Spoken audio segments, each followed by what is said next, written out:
So you as a filmmaker, I as a filmmaker, we come into this narrative with pre-existent images, iconography, and a through line.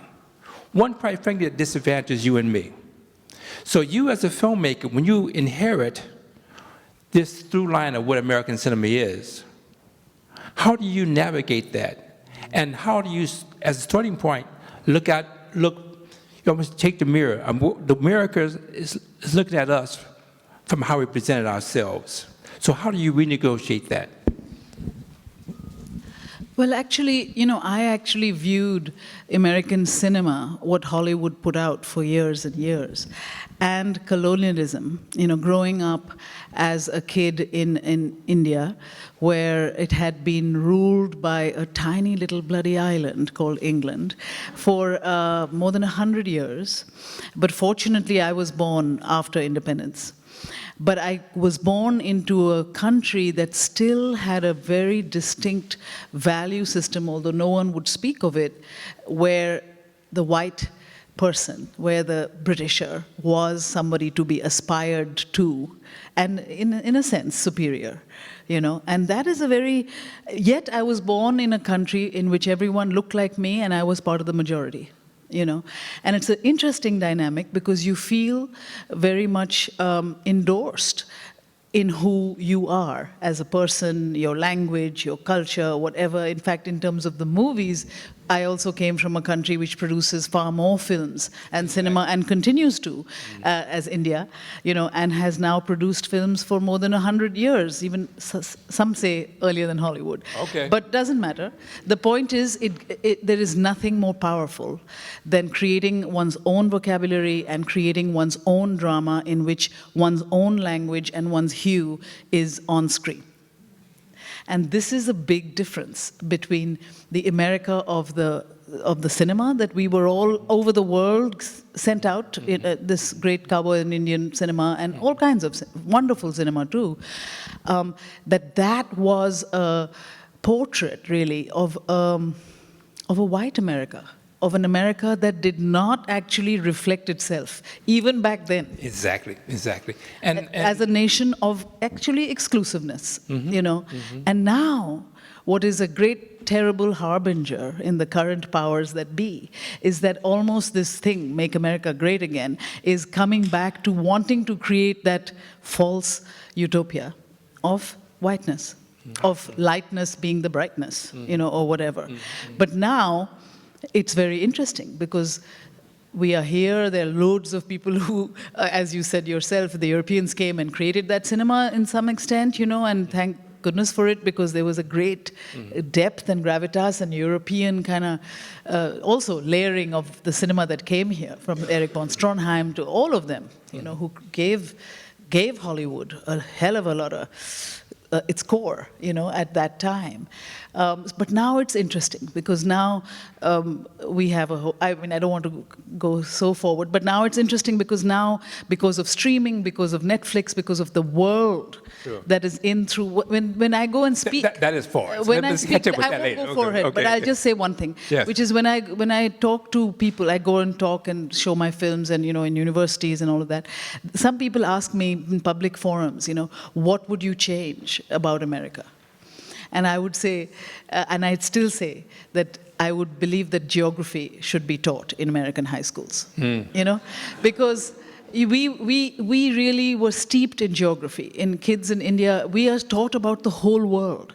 We are not taught about our own navels. Sure. And we are taught about our neighbors, and really in depth. And that is something, it is extraordinary, that is not taught in terms of just the physicality of it. Forget about the emotion and the politics of it. That's a big difference. And now we are at that world where the world can come inside American doors through the television. Anyway. This is great. And so I'm gonna rewind it and take different. Rewind. Yes. There you go. All right. They say rewind. So you, for example, you made a present reference to cowboys and Indians. Yeah. Now, not those kind of Indians. Well, yeah, precisely. But kind of Indians. But the paradox is that some of the filmmaking was absolutely brilliant. Yeah. But they basically make genocide entertainment. And so how do we come to terms with recognizing the artistic craft? I mean, John Ford, Howard Hawks, as good as it gets. But some of those narratives were so fundamentally racist. So but they form American identity so deeply that now in 2017, we can have Standing Rock happening, despite, the documented history of broken treaties and theft on the rest of it. So I really think the reason why America can have this egregious behavior in Standing Rock is because the ignorance of that history made palatable by American cinema. So as filmmakers, we arrive at day one with this burden. That is for me as a creative person and as a filmmaker, that is the greatest trap of all, is whether we are telling our stories to become palatable to where we are at, or whether we are doing justice without pandering to any outside. That is the power of coming from one's own majority and then coming here, not feeling the inferiority. I never came here to be part of the rat race. It just happened to me in different ways, just through my work. But that that confidence, I suppose, that sense that I'm not going to make my story for you, make it palatable in a way that removes it from complexity, that removes it from even tyranny, and it removes it from even its inherent racism. When I made Mississippi Masala, it's almost 25 years old, which is about an interracial love story between an African-American man in Mississippi, played by one of Denzel's earliest films, and an Asian African woman, played by Sarita Chowdhury from Uganda. And they are raised as Indians in Africa, but as African Indians, and then they come to Mississippi, and she falls in love with an African American, and he has never known Africa as his home in the same way that she has never known India. And it was like a cerebral, almost a match, like what happens if love happens here? Yes. That was the premise of that film. But it was, quite radical in its time, and I think continues to be, But there, I got a lot of interesting flack from Indians, in this city, for instance. And this is 25 years ago. I was being subways, and Indian, young men or older men would come up to me and say, "What do you think? You want my daughter to go with a black man? You think every black man is Denzel Washington? What are you promoting here?" So he says, "Why don't you make films about, Indian doctors in Porsches?" I have been accosted all kinds of places. And I would say, as soon as Indian doctors in Porsches become interesting, I'll be right there. And I would have my ways to get around this, but it was like full-blown resistance. Was how are you challenging this black and brown thing? But that is the way of the world. It's just that we have to tell those stories, and we have to tell them with prickliness. We cannot be sugarcoating them and making it palatable to everyone, because God knows, if you're there to please everybody, you are desperately boring. At the same time, we have to convince the person with the checkbook to put their money at risk. So yes, the opportunity is to have some artistic integrity, to push the envelope, to tell the untold story. But have you found that the untold story is untold for a reason? Of course. I remember one story when I was pitching Mississippi Masala, and it was my second film after my first film, Salam Bombay, which was a big hit at the time, and really, a lot of play, awards, and went to the Academy and all of that. So people were interested in me for a minute, and I would go in and do this pitching business. And here it was, Mississippi Masala, hierarchy of color, black and brown, I had Denzel, all of it. Yeah. And they would listen. And they would say, I remember it was the head of Orion Studios, and Orion was a progressive one of the company, good guys, fantastic company. Yeah. And he was talking, and they all had projects, a white woman goes to the governess in India, and then she meets, and then some demons appear, and all. These were the songs the films that I was constantly offered, and had the good sense to reject immediately.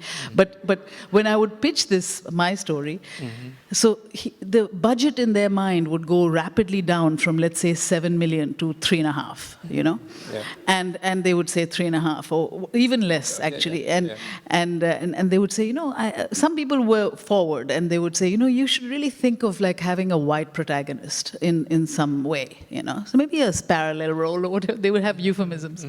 And I would say, I can promise you, sir, that all the waiters in this movie will be white.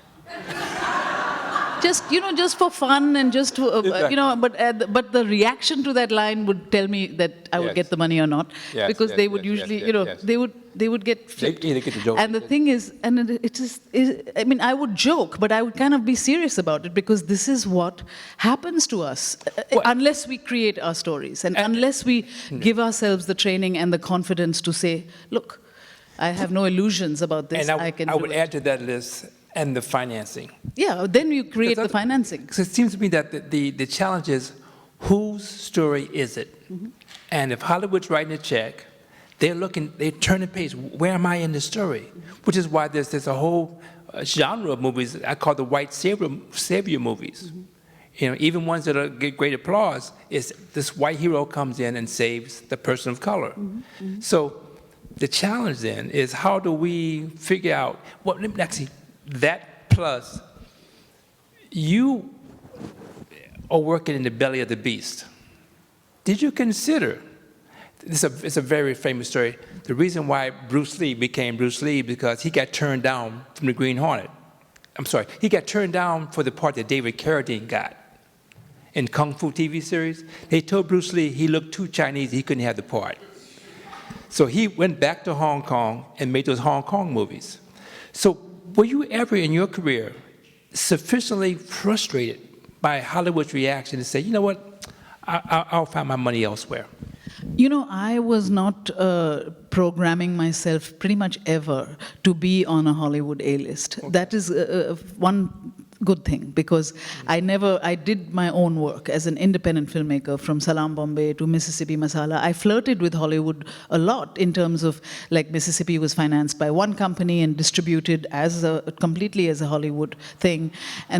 But always my trajectory and my fire was about my own work and getting it financed. And sometimes it was international in nature, and sometimes it was not, sometimes, and so it wasn't about, again, looking at Hollywood. Hollywood used to come to me for projects that they thought could use my sensibility, and I done several studio movies, and there always been a kind of mixed bag, except the last one, which was a very, very exciting and positive experience. And a beautiful movie, Queen of Katwe. Beautiful movie. Yeah, and talk about, Queen of Katwe was in the theaters and is still around. Give it up, give it up, give it up.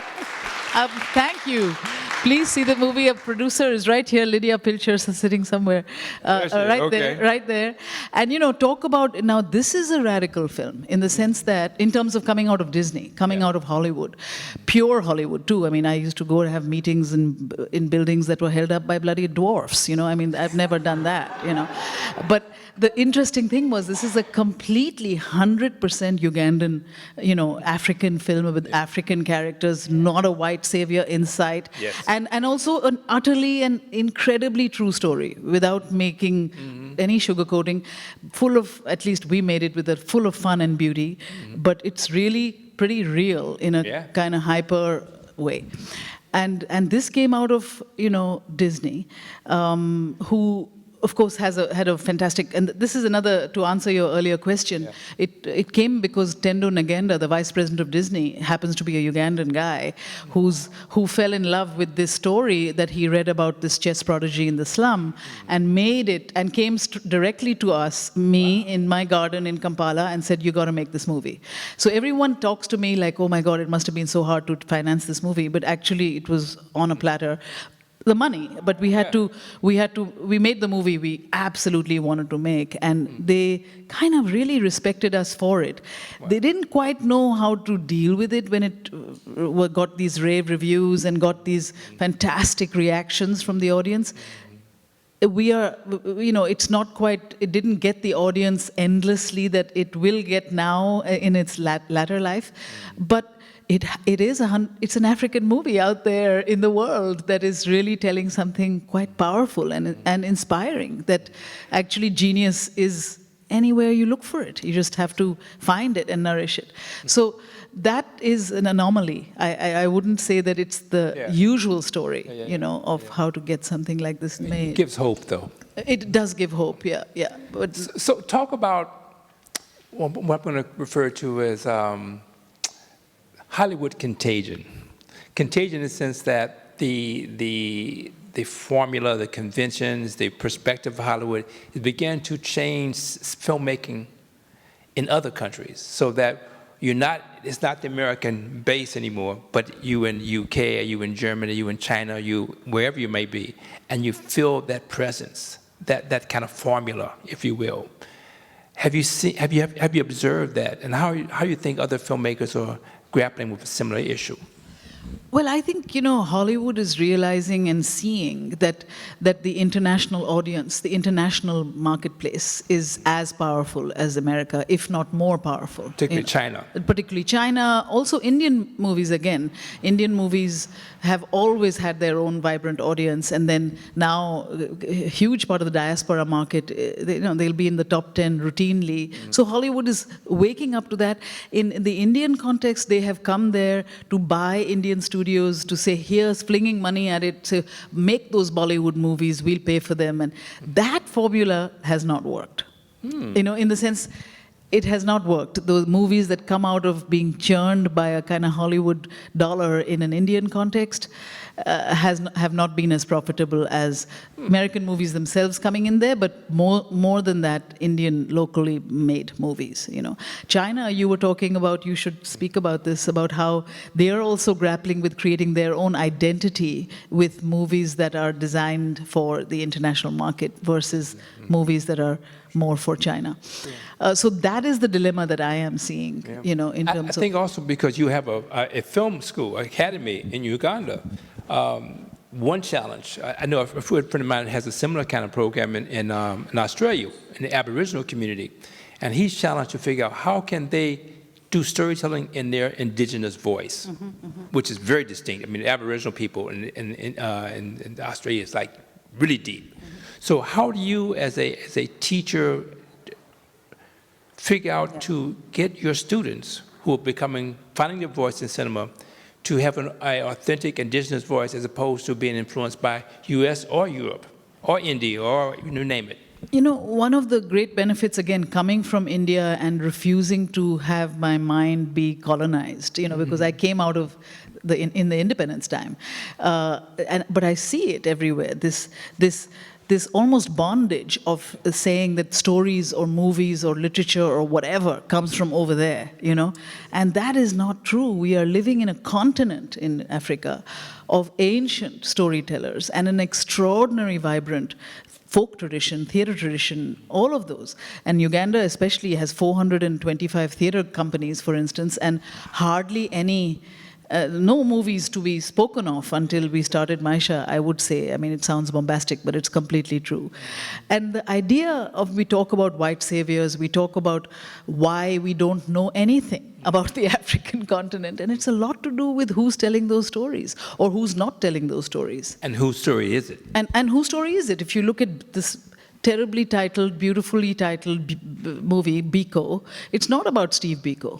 It's about Donald Woods, it's about Kevin Kline. It's not about Denzel Washington, And even Denzel Washington is not about Biko, you know what I mean? It's just not Biko, And that is what we've been fed, if we've been fed anything at all about the continent, So a group of us, Lydia and myself, and some dynamic and younger, I had the good sense to start this when I was in my 40s, because is to have the energy to create a film school. And a free film school called Maisha, which is a word in Swahili for life. And you know, we all have served in Sundance and Moonstone and different labs. I was always studying how can one make these systems where people are encouraged. The mantra of Maisha is, if we don't tell our own stories, no one else will. And it is also about so much about the teacher. We invite writers and directors from all over the world, but largely from the continent, largely from people who might look like us. And now our students have become our mentors, so it's very nice in that sense. So that in itself, you know, who you have as a guide, who is firstly listening to you, because that's the big thing. It's a beacon of in the continent, because people are listening to a voice that is out there, you know. So it's very difficult, Warrington, to keep raising money and to doing all of this, but we have trained almost 700 filmmakers from the region of Kenya, Uganda, Rwanda, and Tanzania, which is the 4 countries that Can we get form. No. Church say amen? No. That's, No. But only because we need to affirm, acknowledge those kinds of victories. In fact, I have a variation on your one about. I have to say then, to cap that, one of the lovely things is that during Queen of Katwe, which is a full-blown Hollywood Union movie, we had almost 30% of the Ugandan crew were alumni from Maisha, you know, and it was a very beautiful thing, because then, you know, you almost come full circle. You've made your own stories, you know how hard it is, you've done it as filmmakers, you're employed now in the marketplace, but that you can be allowed into a story that is told at high professional levels is a big thing. So I've adopted part of your mantra. Mine goes, if you don't tell your own stories, don't complain. And we are challenged because there are economies in the United States of affinity groups, whether it be Latino or African American. Well, our spending power is significant, and we have to invest in ourselves. And now that the distribution platforms are being fractured, we can actually go direct to consumer. So yeah, I think that kind of self-reliance not only is an artistic gift to everybody, it's not just for us. I mean, you guys are really like, I mean, that's why I think what's the new TV series Atlanta is such a big success, won the Golden Globes, because it's an authentic voice, something we haven't seen before. So America, what's the famous quote by James Baldwin? If you don't know my name, you don't know yours either. I mean, we need to really have that genuine exchange. Absolutely. I agree. Should we open it up to some conversation? Or? Only if you have questions, because I have a lot more. So you either jump in there. No. I'm making a joke. No. Because I really think that for us as filmmakers, because unlike theater people, we're not present when our work is shown. So this kind of feedback from the audience is deeply appreciated. But my joke, which is serious, is that if you blink, I'll step into space. So who has the first question? No? See, you blinked. Okay, continue. One of my challenges, and I'm sure you had similar challenges, that oftentimes you're sitting in front of an executive. Oh, here's my favorite story, and for those of you who heard it before, forgive me, I just can't not tell it. About 25 years ago, I had bought the rights to a National Book Award-winning novel called Middle Passage, and which, you know, somebody knows the book. Great book. And so I went to the studio, and, you know, and so they had a junior executive who clearly had just got out of film school, because we sit down at the table, and you can see he's like recalling his last class. So we're going to talk about the project. He begins meeting by saying, "Now tell me, why do the slaves want to be free?" Why do the slaves want to be free? Exactly. So I realized that meeting was not going to go well. And so oftentimes, we have great material. Now, and then after my rights expired, John Singleton got it, took it to the new studio, didn't get made. I think Morgan Freeman got it, because this book is stunning. It's called Middle Passage, about the transatlantic slave trade by Charles Johnson. But by the end, it was so much money against it now, it probably would never get made. But if we, again, are asking permission for people who don't have any intellectual nor emotional affinity to the work, it's a huge burden, a real difficult thing to do.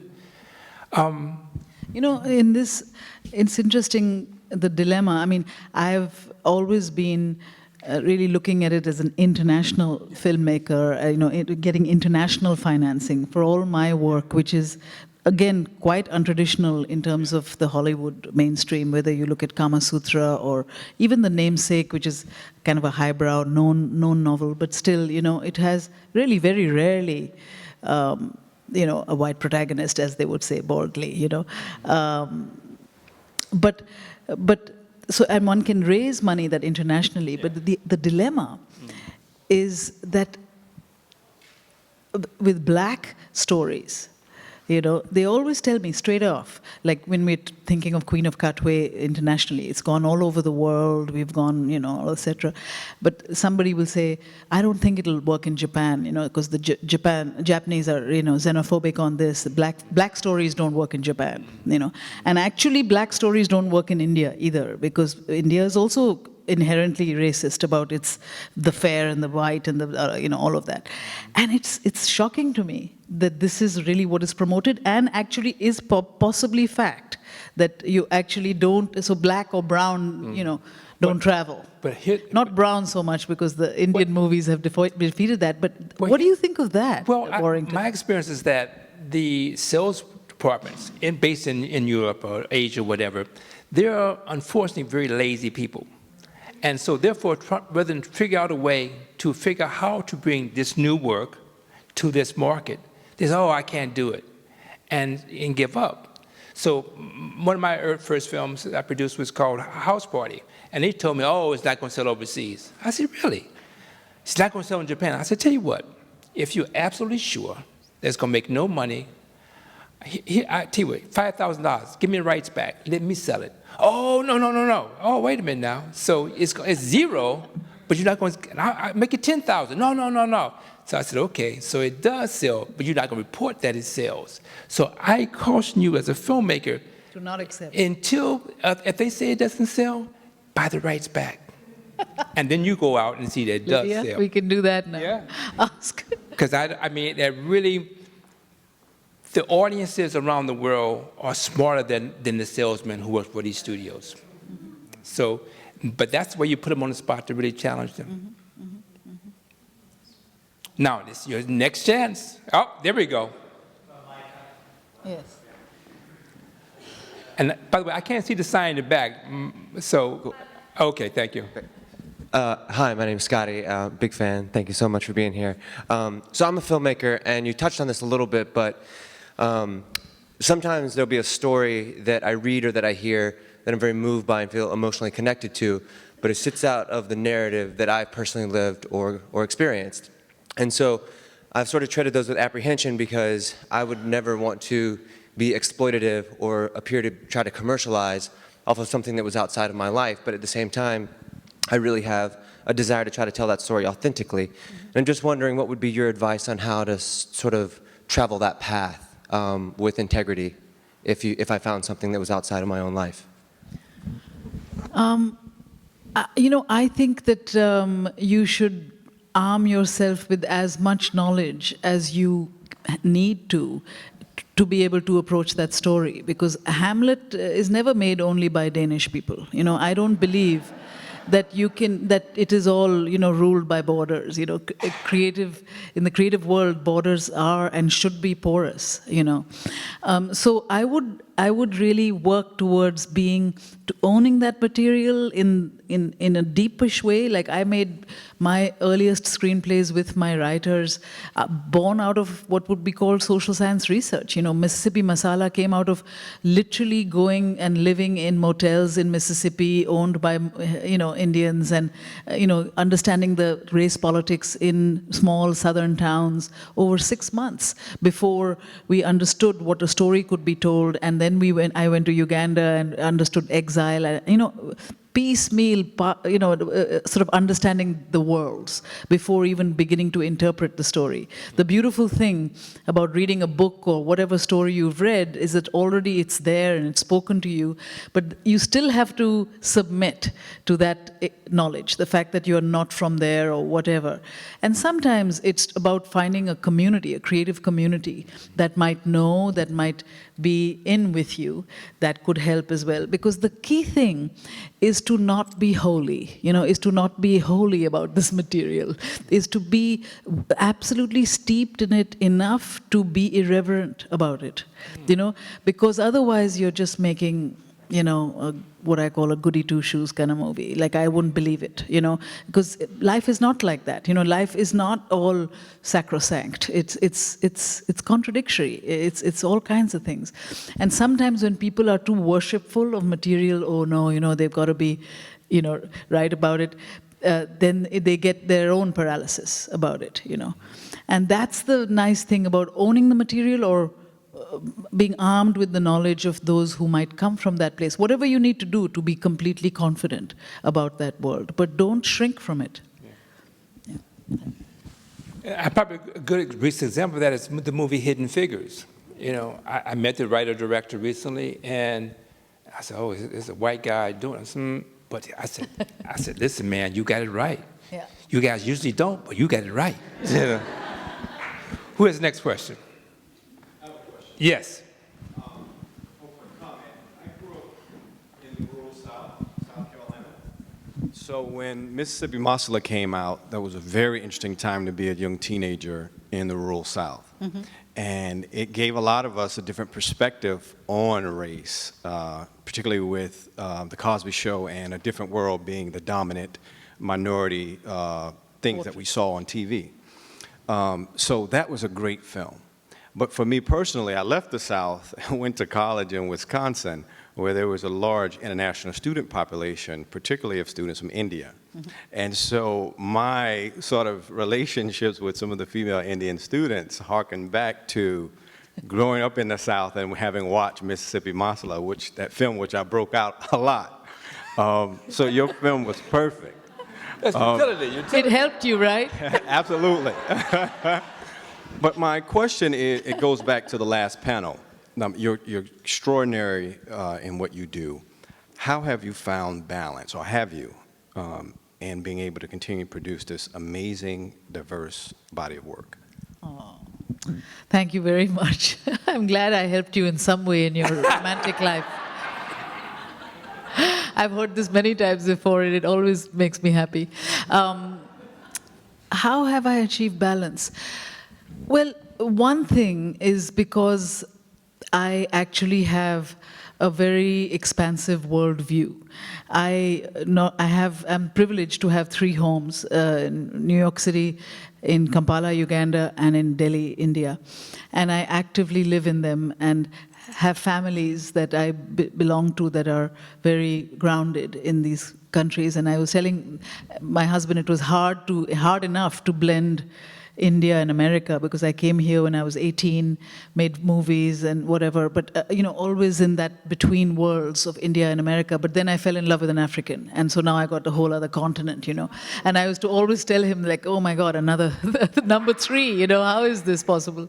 But I have lived now in Uganda 27 years, and what's interesting is also to be able to make a film, in reference to that gentleman's question earlier, to make a film like Queen of Katwe, which is really, that's why I leapt to it, because it was a way almost to, in hindsight, to consolidate years of living and becoming part of that society, knowing it from within, knowing the irreverence of slang, of things that you would not know unless you lived there, all of those. So I think when I began to understand the confusion and make it a part of my own creative work, then life became a little more balanced, because otherwise it was tough in the early years, not knowing who I was speaking to, as an audience, especially, because I would be making films on subway newsstand workers who happen to be Indian and their wives left behind in India. Whatever I was making documentaries for several years before making Salam Bombay. But that was lonely, not knowing whom I'm speaking to. That was tough. But I kept going because I belonged, there's an Indian phrase which I like to use, which is dhobi ka kutta, na ghar ka, na ghat ka, which means the washerman's dog. It's neither at home in the house nor in the street, but it's at home everywhere. And I was that washerman's dog. In fact, I almost called my company DKNY, but then Donna Karan beat me to it. But it's that idea of not knowing where you belong. And then when you can make work that captures that state of, whatever you call it, like a seesaw, like a subliminal thing. And then as you get older, you realize that you cannot always be on that seesaw. It's about being grounded somewhere. And the groundedness for me is about engagement, political engagement, really speaking about things that you feel, that you see, but if you don't come from where we come from, you would not see, and making that the criteria. So for me, I have a big bullshit barometer question. When I get offered things, I say, if anyone else can make this film, they should make it, But I'll make what I have to make, And fortunately, apart from one or two follies, I've done that. And that I think helps me. And also living in 2-3 worlds, it's very interesting because what is so meaningful in one world is completely meaningless in the other world. So, if I lived here and, oh my God, who saw Queen of Katwe? How come they're all telling me it's great? If I could be this, and people are telling me all sorts of stuff, and if I belonged and believed in that world only, I would be messed up. But when I move and I go, where they don't know even when the Oscars are, it doesn't matter, then it really is good because something else is more meaningful there, So like that, I suppose. But it's never simple, but it's lovely to shift realities because then you can see through other realities. I've gotten the cue that we have to wrap up. But I have to ask, I think he's your buddy too, Michael Moore. Ah.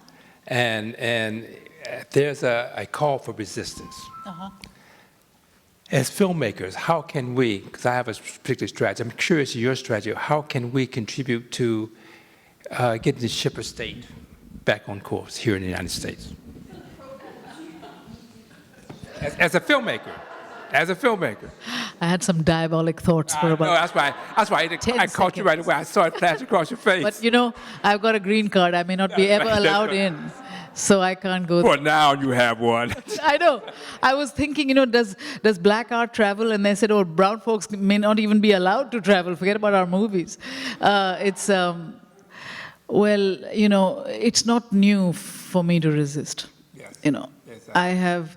And I also work with great people who are always wanting to reflect the prism of the world rather than the insularity of any of us.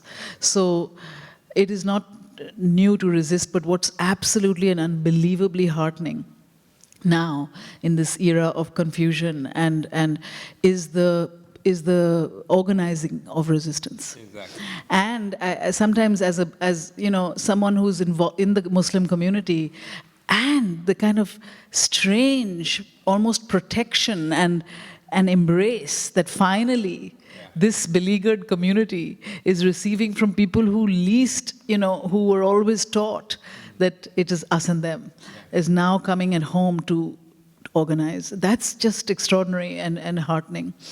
But that is what the American people have taught us for so long, is how to protest. So, before I came to this country, I was protesting the Vietnam War in my 13, 14, in my teenage years in India because of what the American protest had taught us, So it's quite interesting, I dare say sometimes, but I'm saying this in a moment of optimism, because believe me, when I read the newspapers every morning, I don't know how to lift my head. Right.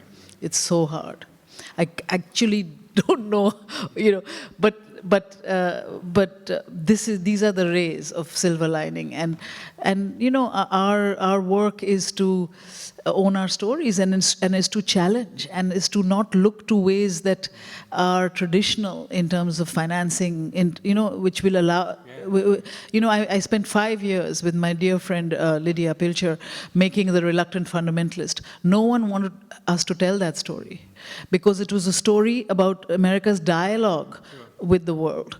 It was not a story of a monologue, you know, and that's what you don't hear is the dialogue, you know, but no one wants that story. You know, and you have to be fully clear-eyed about the fact that if you are making this film, you will struggle and suffer, but you will have a film. I mean, and I would say to everybody in the room that just as a filmmaker like this is doing this hard work to start it, the role that we have as members of the audience is to support those movies, tell our friends to see those movies, because that is. We use the word, we would not be divided.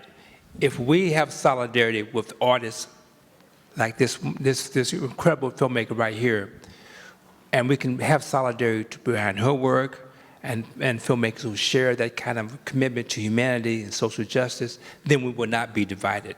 So thank you all for coming out. And thank you very much. Thank you, Warrington. Thank you, darling.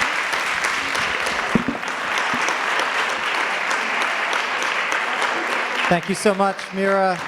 Thank you so much, Warrington.